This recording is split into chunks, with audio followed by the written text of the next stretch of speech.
Salut à tous, vous écoutez Plat du jour, le journal de la foire de Dijon et on est dimanche 5 novembre. Aujourd'hui, on va parler innovation dans l'alimentation avec les amis de Vitagora qui sont sur la foire et qui seront aussi avec nous en plateau. On parlera cuisine du futur. Alors, est-ce qu'on va manger des tacos 3 viandes en tube avec sauce Dallas intégrée? On en discutera avec eux dans quelques minutes. On parlera aussi rétro gaming. Ça fait 5 jours qu'on va tester les flippers et les bornes d'arcade dans le Vinarium. Cette fois, Franck Le Temple est allé au cœur de la meule et on va voir si c'est un champion de Street Fighter. Aujourd'hui, le gros morceau de la journée, c'était ce concours élus et chefs cuisiniers. C'est-à-dire que les élus de la métropole font un binôme, forment un duo avec des cuisiniers étoilés et ils se font un petit concours. Vous savez qu'on est très compétition à la foire de Dijon. Et ce soir, encore des concerts sur la scène Chaud Devant, au milieu du hall 1. On aura Miranda Grace et sa superbe voix qui viendra avec son clavier nous donner du plaisir pendant l'apéritif. Et tout de suite, je vous en parlais il y a quelques secondes, c'est le duplex. Franck Le Tank et son énorme micro est allé au cœur de ce qu'on appelle le tilt, les jeux d'arcade, et on en parle tout de suite avec lui. Allô, Francky. Oui, vous êtes sur Mortal Kombat, Francky? Oui Antoine, j'ai de la friture sur la ligne. Ah non, c'est bon, je vous entends 5 sur 5. Je suis du côté du Vinarium, dans la salle d'arcade géante. Je suis avec Fredien, boss final de Arcade Légende. Salut Fred. Bonjour à tous. Merci d'être là. Donc on est dans cette salle d'arcade. Le concept d'Arcade Légende, c'est de prendre les salles d'arcade à l'ancienne, celles qu'on aimait quand on était pio, et de les rendre de façon un peu itinérante, c'est-à-dire que tu te déplaces avec des salles d'arcade un peu partout. Oui, c'est exactement le concept. Le concept, c'est vraiment celui des fêtes foraines, en fait, qui avait, quand moi j'étais enfant, où ils arrivaient, ils posaient un camion avec plein de bornes arcade et tu venais, tu jouais entre deux manèges. Et du coup, c'est vrai que quand on a développé le projet, on a essayé de... On avait ce côté un peu Madeleine de Proust. Et c'est vrai que ce côté itinérant, je trouvais ça plutôt sympa. Et puis l'itinérance, en fait, elle empêche aussi le côté oh bah non, on ira un autre jour. Là, on est là pendant une semaine. Alors là, vous avez de la chance, on est là 15 jours, du 1er au 12. Plutôt pas mal. On est ouvert de midi jusqu'à la fermeture. Pardon. Et voilà, c'était vraiment de reprendre ce concept-là et de le faire aussi avec des machines qui changent un peu régulièrement. Voilà. Toi, tu récupères des bornes d'arcade qui fonctionnent ou qui ne fonctionnent plus, tu les retapes. Donc du coup, il y a un côté un peu aussi éco-responsable dans le délire d'Arcade Légende, quoi. Ah oui, complètement. On est tellement éco-responsable que même notre merchandising que vous voyez là, c'est du merchandising d'occasion qu'on fait personnaliser.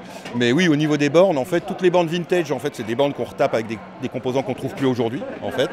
Et donc qu'on trouve, qu'on vampirise sur de vieilles bornes, tout simplement. Et toutes les bornes modernes, c'est des bornes à basse consommation. Donc pour le coup, on est en processus de labellisation éco-responsable, voilà. Alors ici, pour les gens qui n'aiment pas trop les écrans, il y a aussi des babilles, il y a aussi des flips et aussi il y aura des concours, il y a un petit peu des événements qui sont créés, qui vont un peu jalonner la semaine, notamment un concours de Pac-Man. Ouais, complètement, il y a un concours Pac-Man où il y a 2 Game Boy à gagner, donc Game Boy qui sont en état neuf. L'original, la grise, celle des années 90. Exactement, l'original, la grise, avec le jeu Dijon Game Boy qu'on présente, qui est sur cette petite borne là, voilà, qui a été développé par John Doe, un développeur français et dijonnais. Et du coup, ça nous semblait sympa de le faire voilà, comme ça. Donc le concours marche plutôt assez bien.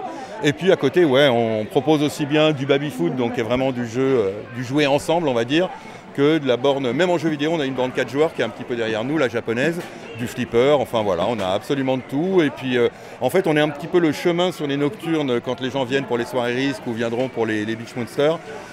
Voilà, comme ça les gens peuvent passer, faire un petit coup de jeu et ensuite aller danser et écouter de la musique. Voilà. Merci Fred, on le rappelle, c'est au Vinarium, salle d'arcade géante, ça défonce, Sega et Arcade Légende, c'est plus fort que toi, à vous les studios. Merci Franck Le Tank pour ce duplex. Franck Le Tank, notre envoyé très spécial dans la foire de Dijon. Comme je vous l'annonçais tout à l'heure, nous, on est en plateau et on parle de Vitagora avec Pierre Guèze, qui est le président de Vitagora, bonsoir, et avec Christophe Greuillet, qui est le directeur de Vitagora. Vitagora présent au 2e étage, au hall 2 de la foire de Dijon. Donc Vitagora, si j'essaie de résumer, c'est une association de professionnels de l'agroalimentaire, principalement en Bourgogne-Franche-Comté, qui essaye d'aider à l'innovation, au développement. Comment, vous Pierre, qui êtes là depuis le début, comment ça a commencé cette histoire de Vitagora? Pourquoi vous avez eu envie de créer ça? Vitagora, en fait, c'était une demande du gouvernement Raffarin de créer des clubs. Il y a déjà 20 ans. Hein. Oui, on va avoir 20 ans. On va faire les 20 ans l'année prochaine. L'idée, la réflexion, c'était que, de toute manière, on a une multitude de chercheurs en France qui sont très bons, qui cherchent et tout, mais qui ne se rapprochaient pas suffisamment des entreprises. Donc il fallait les rapprocher des entreprises. Donc nous, on était un intermédiaire. À l'époque, on ne parlait pas, Christophe va vous développer ça, ce qu'on appelle aujourd'hui l'écosystème. Donc c'était un mot qu'on n'utilisait pas. Vous avez fait le lien en fait. Alors nous, on a fait le lien. Et moi, ça m'a plu parce qu'à cette époque, j'étais le dirigeant quand même d'une entreprise conséquente au niveau... Dijon Céréales. Dijon Céréales, mais Dijon Céréales, c'était l'agriculture. Ouais. Mais Dijon Céréales, c'était les grandes minoteries dijonnaises. Dijon Céréales, c'était toute la plaine de la Saône avec les légumes, avec STL, les légumes, etc. Donc on était complètement investi, la boulangerie et tout ça. Et en plus, l'agroalimentaire, c'est vraiment un patrimoine de Bourgogne-Franche-Comté. C'est quelque chose de très important, dynamique. Alors Antoine, comme vous l'avez dit, en fait, on a démarré sur la Bourgogne-Franche-Comté. Donc on a fait la fusion de la région Bourgogne-Franche-Comté avant l'heure. Ouais. On a toujours essayé d'avoir une vision, voir loin, de toute manière. Et puis en 2012, on a récupéré, parce qu'on fait du benchmark, et donc on s'est aperçu, Christophe, qu'il n'y avait pas de pôle agroalimentaire sur l'Île-de-France. Non mais l'Île-de-France, 12 millions d'habitants. Nous, on en avait 3 millions. Alors, donc vous êtes le pôle Bourgogne-Franche-Comté et Île-de-France. Voilà. Et Christophe, peut-être concrètement, pour expliquer à ceux qui nous regardent, qu'est-ce que vous proposez? Il y a 650 membres, qu'est-ce que vous leur proposez avec Vitagora? Quels sont les services que vous leur proposez pour améliorer leur innovation? Alors en fait, on a différents types d'activités. La première, comme l'a dit Pierre, historiquement, c'est de faire travailler nos membres entre eux pour développer des nouveaux produits, des nouveaux services qui vont créer de la valeur ajoutée pour nos membres. Donc on travaille en fait sur l'alimentation durable au service du bien-être des consommateurs. Donc nous, vraiment la spécificité de Vitagora par rapport aux autres associations et aux autres pôles, c'est vraiment de travailler dans l'objectif d'améliorer l'alimentation des consommateurs. D'où notre présence aussi à la foire, on y reviendra. Notre deuxième objectif, c'est aussi d'aider les entreprises agroalimentaires, de Bourgogne-Franche-Comté principalement, à se développer, à croître, à développer leur chiffre d'affaires, leur compétitivité, d'aller chercher des parts de marché à l'extérieur de nos frontières, d'où notre présence au Japon, de détecter des innovations, de les ramener et d'en faire profiter. Donc vraiment l'idée, c'est de travailler sur le développement économique de nos membres et, in fine, du territoire de Bourgogne-Franche-Comté. Donc vous leur proposez des formations, des ateliers, où vous leur présentez les nouveautés en leur disant vous pourriez travailler avec lui, comme ça. Alors en termes de services, on les accompagne sur des services qualité, des services pour améliorer leur performance industrielle. Donc c'est des programmes d'amélioration de leur outil industriel. On va faire des formations, comme vous l'avez dit, sur différents sujets, sur de la veille, pour savoir détecter les nouvelles tendances alimentaires par exemple. On va avoir aussi... Mais votre gros boulot, c'est la veille aussi, c'est un de vos gros boulots. C'est un très gros travail, ce qu'on appelle l'intelligence économique, être capable de détecter en fait des signaux faibles, des tendances alimentaires, aussi dans d'autres secteurs économiques, pour pouvoir en fait les ramener sur la filière agroalimentaire. Donc voilà, Vitagora, c'est vraiment aujourd'hui une association qui est plurielle et on travaille avec des startups. Ça aussi, c'est de manière très concrète, c'est quelque chose d'intéressant. On est présent sur la foire avec 8 startups au 2e étage et l'idée en fait, c'est de présenter ces innovations au grand public, de recueillir aussi les avis des consommateurs pour toujours améliorer. Oui, j'y suis passé, il y avait une table ronde de consommateurs qui partageaient leurs ressentis. C'est important de bosser avec les consommateurs. C'est ce qu'on appelle la fresque des légumineuses et l'objectif c'est de partager en fait avec les consommateurs, les citoyens qui se sont inscrits en fait ce sujet qui est des fois un peu méconnu des légumineuses et qui est pourtant stratégique dans notre alimentation aujourd'hui pour diminuer notre ration de protéines animales. C'est ça qui est super intéressant parce que cette histoire de 20 ans, en fait, elle est très dynamique. Et il y a 20 ans, le consommateur, on n'en parlait pas. Donc la fourche à la fourchette, c'est nous qui l'avons Et peut-être le développement durable, le fait de consommer moins de viande, de consommer plus local, c'est des choses dont on ne parlait pas il y a 20 ans. Voilà, mais on est dans toute cette notion d'écologie. Et aujourd'hui, moi je le dis ici, je suis très fier d'être à Dijon parce qu'on a su créer un écosystème au niveau de la ville de Dijon avec la métropole, avec Prodige, etc. et tout. Bon, fantastique de toute manière. Des fois, on a des complexes par rapport aux Parisiens, alors que finalement, ça vient d'ici. Honnêtement, je vais pas être trop fort. Je pense qu'on est un des meilleurs écosystèmes d'entente entre la métropole, entre l'INRAE, entre la région, entre les départements, et toutes etc. les entreprises. Non, mais de toutes les entreprises. Parce que moi, j'ai eu la chance, finalement, d'avoir une notoriété nationale, un peu internationale, mais pas suffisamment. Et je me rends compte que de toute manière, par exemple, à Bordeaux, il n'y a pas ça. À Marseille, il n'y a pas ça.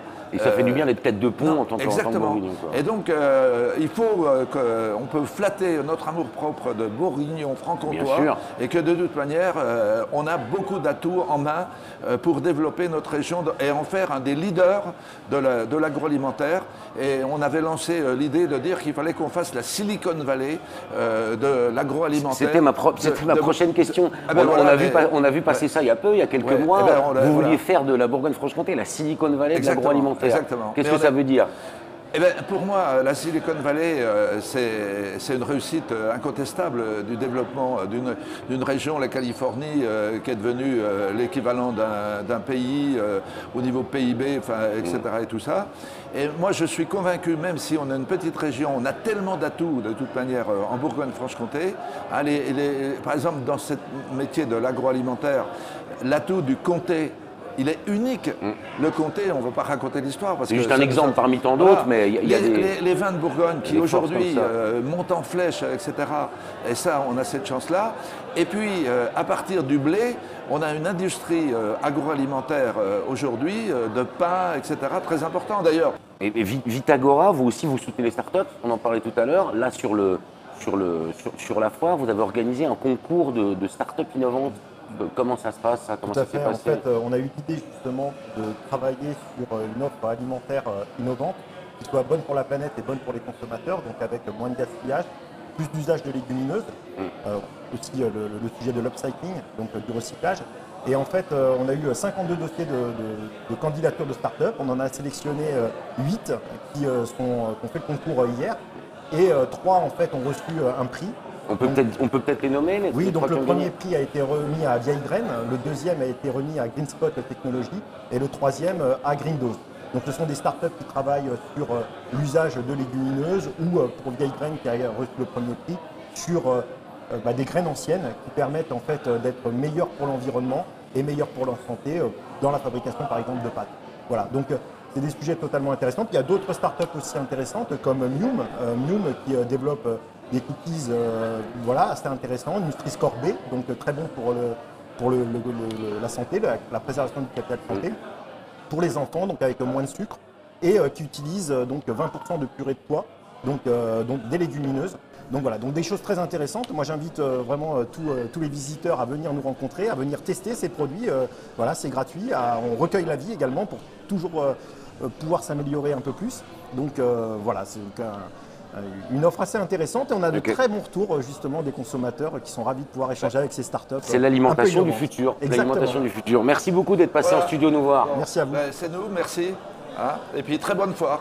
Allez, on passe au zapping. Bonjour madame, bonjour mademoiselle, bonjour monsieur. Hey, coucou.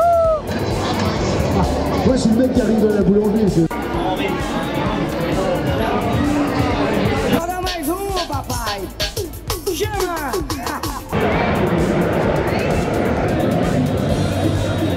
On va balancer aussi.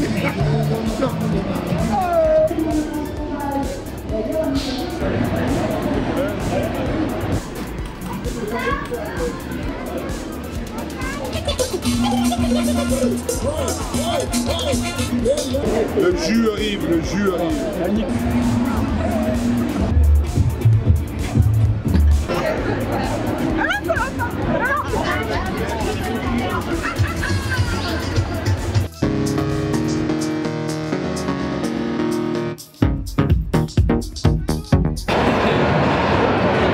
La substantifique moelle de cette foire de Dijon, c'est le zapping. Et maintenant, on va passer à la Minute Camelot. Aujourd'hui, le Camelot n'a rien à vendre à Franck Le Tank, mais il te propose la loi et l'ordre et un véritable sacerdoce. Quand j'ai fait ça, tout mon public a fait waouh! Antoine, c'est absolument incroyable. J'ai volé une moto de la gendarmerie nationale. Non, je déconne. Je suis avec Linda qui va nous expliquer en 1 minute pourquoi il faut rejoindre le centre de la gendarmerie et plus généralement la gendarmerie nationale. C'est parti. Alors, pourquoi rejoindre le centre d'information et de recrutement sur notre stand? Eh bien, tout simplement, cette année, nous offrons plus de 12 000 postes au sein de la gendarmerie nationale. Comment faire? Donc sur concours ou des tests de sélection, du gendarme adjoint à partir de 17 ans jusqu'à 26 ans, ou alors vous avez la possibilité du sous-officier à partir de 18 ans jusqu'à 35 ans. Ça vous va? Mais pourquoi? Pourquoi être gendarme? Vous faites des coups, vous coupez au moins, j'espère. On déroule. Alors, pourquoi devenir gendarme? Donc, vous aimez tout ce qui est la sécurité publique, vous aimez le contact avec la population, le judiciaire, le maintien de l'ordre, la police de la route. Et je vous invite à nous rejoindre au sein de la Gendarmerie nationale. Une belle famille, une grande famille. Tout à fait, une grande famille, que nous soyons en métropole, en outre-mer, en OPEX ou aussi dans les ambassades.